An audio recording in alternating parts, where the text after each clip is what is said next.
Hello and welcome. So today we'll be learning about the fundamentals of programming language. Right? What is a program? What is a programming language? As we know that computers are powerful machines which are capable of handling large tasks and complete it in fast and efficient manner, then we assign tasks to them. So as we know, humans communicate with each other by verbal languages like English or any other regional language and through gestures. But what about computer? If we want to assign tasks to a computer in order to get it done, then how do we do it?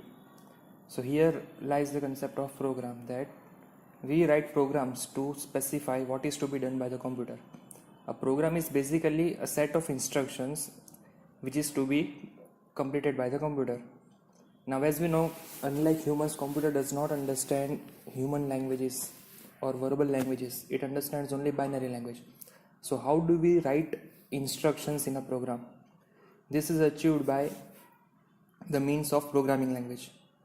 A programming language has a set of rules known as syntax, which is to be followed for writing programs. As English language also has its own set of rules like grammar. We follow the rules of grammar.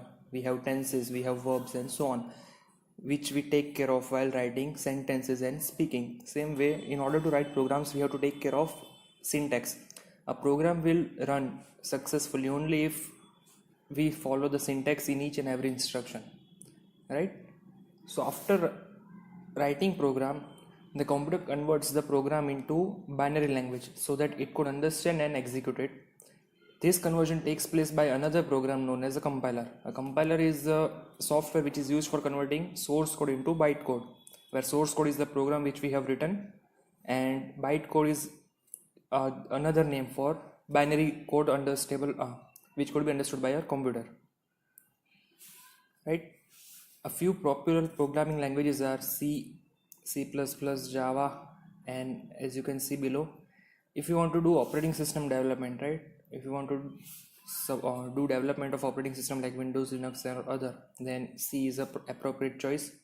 C++ is a superset of C, means all the features which are present in C programming are also present in C++ programming language, and along with that, C++ has its own set of features which makes it more powerful, and it is object oriented, and C is procedural oriented.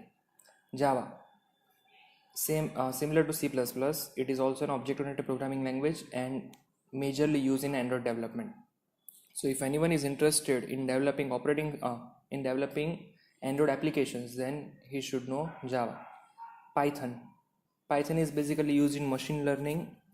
One of the nice features of Python is that the code which you write using Python is easily readable.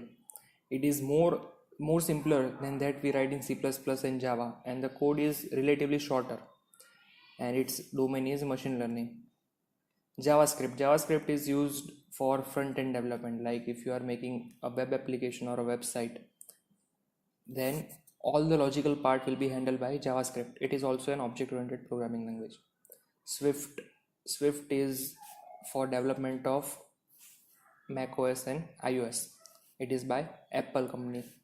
And there are many hundreds of other programming languages like Ruby, Perl, PHP, and many more. C#. There are hundreds of programming languages, but we would choose a specific language for a particular task, right? We won't be choosing randomly any languages for any task. Now, what we'll be studying in our programming tutorials? Object-oriented programming in Java and C++. So before covering object-oriented programming, we will be covering procedural part in both Java and C++, and then head towards the object-oriented concepts. Then, as I have mentioned earlier, that we will be studying Java and C++ together, as both of the languages share a large part of syntax which is common.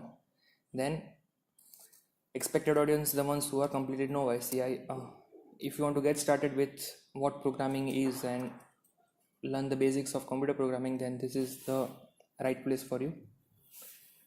Now let us have a brief introduction of both the languages. C++ was developed by Strohsup in 1979. Strohsup developed C++ by adding object-oriented features and getting motivation from similar language to the existing features of C. And C++ also has a more low level capabilities. Low level capabilities here refers to the ability to handle memory operations. Like in C and C++, we have the concept of pointers, which allows you to control memory and manage memory from program. Java, on the other hand, was developed by James Gosling at Sun Microsystems.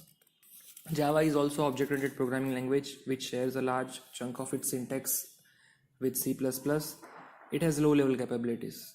Low-level capabilities means majority of the things are automated here. Like how the memory is to be managed by the system, it will all be covered by itself. It does not have the concept of pointers. Now, what actually a program is? In order to understand a program, one must remember this basic box model clearly, right? A program is something which takes in as input and produces an output, where output is the desired result.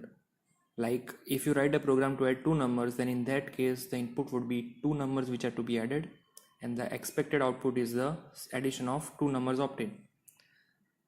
Let us take another example where you want to arrange a set of numbers into either ascending or descending order. So in that case the input will contain a random set of numbers. Random means they are not in particular sequence which you want, like ascending or descending. They are in random sequence. They will be fed as input to our program, and the output which it will produce is a set of numbers which are in ascending or descending order. So this is the basic box model of a program. Anything which will be concerned with program would definitely follow this scheme.